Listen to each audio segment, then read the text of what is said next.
Pemirsa, pelantikan dua anggota DPRD Ogan Ilir yang berlangsung dalam gedung DPRD tegang dan terlibat adu mulut sesama anggota DPRD.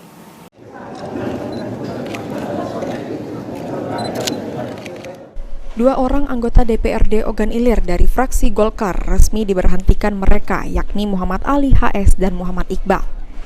Keduanya diberhentikan karena pindah partai dan digantikan pergantian antara waktu dari fraksi Golkar yakni Endang PU dan Abdul Rahman.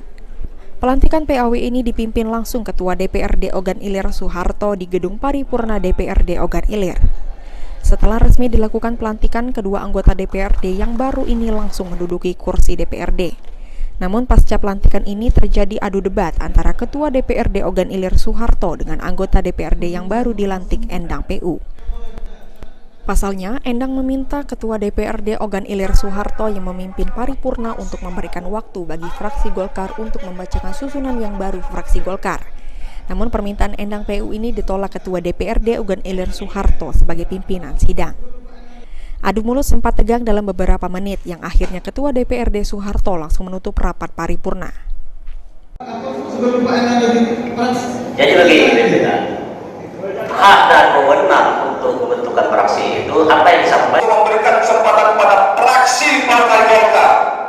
Oleh karena itu, kepada ketua dan wakil-wakil ketua, mohon kiranya untuk memberikan waktu pertanyaan. Ahmad Romawi, PAL TV.